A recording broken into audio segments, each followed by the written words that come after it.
So today I want to talk about my complicated relationship with the word missionary. I am a missionary. At least I have described myself as missionary. We call this channel Some Honest Missionaries, and it's not just about our experience of working in Norway as missionaries, but also our experience of working here in the US as missionaries. Time for church.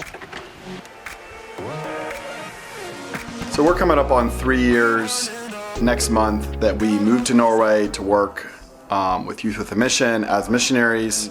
Around that time that I moved to Norway, I'd been wanting to be a missionary for about half my lifetime, and I didn't really ever consider defining what a missionary is. Reflecting on it now, I realize that my definition could be summarized into 3 points. First, I believe that a missionary was somebody that lived outside of their home country. I believed a missionary, number 2, was focused on the work of the Great Commission or sharing the gospel. And 3, I believe that a missionary was full-time fundraising, that was their full effort. They weren't working another job or doing another work. Their primary focus was on missions. And a few months in, I realized that I didn't quite feel like a real missionary. And all 3 of those things were true of me, but for some reason I just didn't feel like a real missionary, and it took me some time to figure out why. Somebody's got a birthday coming up. It's next Monday. How old are you gonna be? 8. How do we have an 8-year-old?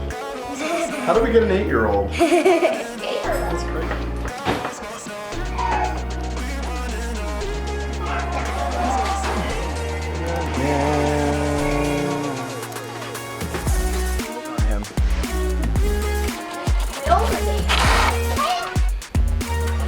So this is my definition of missionary. So for those of us who have had a passion for missions, usually there is some missionary hero that we've spent some time thinking about. And for me, that was Jim Elliott. And went with a team down to Ecuador to become a missionary. And we heard his story because of his death, trying to reach tribal people.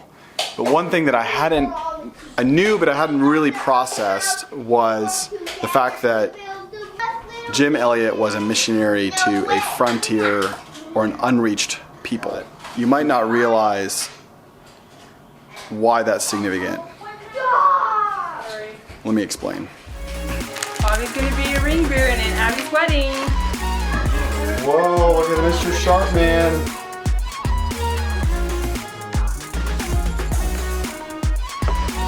As a missionary working in Norway, I wasn't working in an unreached people group.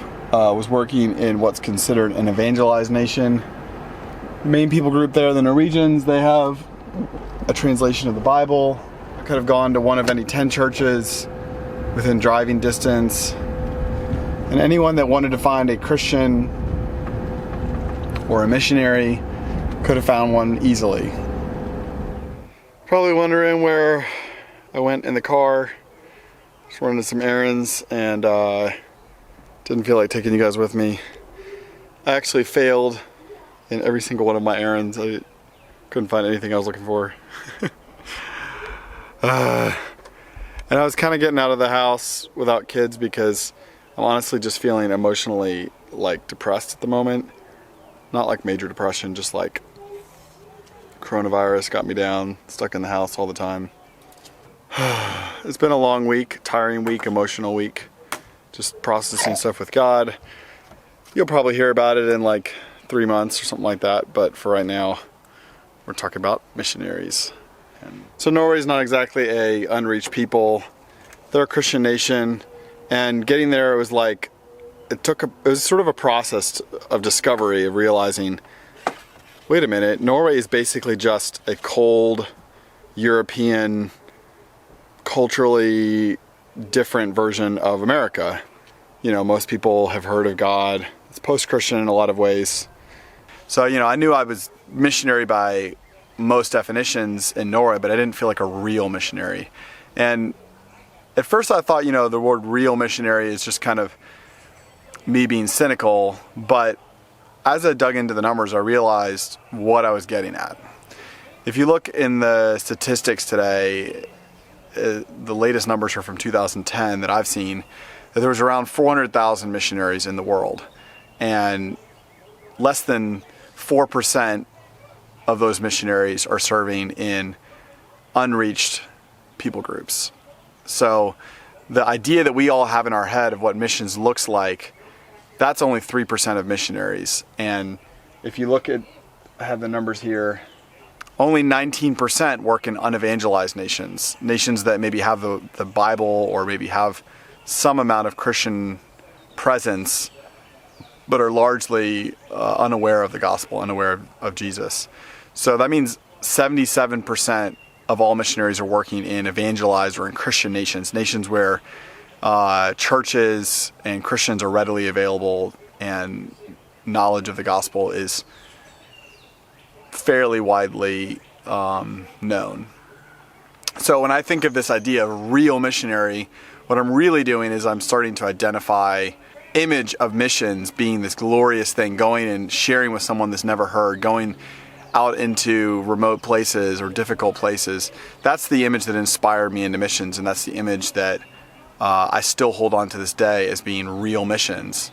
So in this process of thinking about missions, I realized that I'm both okay with being called a missionary and at the same time okay with people not calling me a missionary. I don't feel like the term missionary has a whole lot of meaning to me. And at first I thought, the word missionary doesn't even really connect to the Bible. But as I dug into the word, I realized that the word missionary actually comes from the word sent ones. And if we look back, we can actually see the original sent one was actually Jesus. And it says in John that the Father sent him into the world and sent him on a mission. At the end of John, Jesus says to his disciples, "As the Father has sent me, so I send you."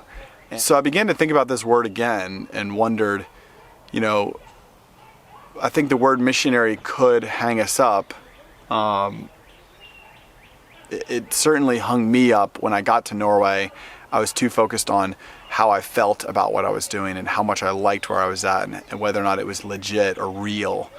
But as I dig into this word missionary, I realize that what really matters is, am I responding to the send that God has put on my life? Am I going where God has sent me? I was out of the house for the day. Okay, look my finger.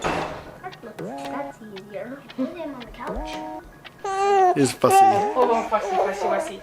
So I think if we go to a military situation, we get a lot of understanding as to this word missionary, someone sent on a mission, someone that's being sent. And I think that we begin to realize that it really has nothing to do with how it looks, how it appears to others, whether or not you like where you're going or you like what you're doing or whether or not it looks significant. Really, in the end, it's about responding to the mission, the purpose, the orders that you've been given. I think it's key that as we approach this idea of missionary, that we worry less about whether it's something that we want it to be, and we worry more about whether or not we're walking in obedience to that sending that Jesus originally sent his disciples on and sends us on. And I think for me, that's the reason why I feel perfectly okay using the word missionary to describe myself, and I feel perfectly okay engaging this conversation of missions, because I think in the end it doesn't matter all of the details of where you are. What matters is, are you saying yes to Jesus? So don't let the word missionary stand in the way of you saying yes to God. That's what we're all about here, is talking about missions openly and honestly in hopes that it removes all obstacles from our 100% yes to Jesus, wherever that takes us, whatever that looks like. Stick around. I'm going to post a link here to more videos about missions, and we'll see you guys in the next one. Thanks for watching. Peace.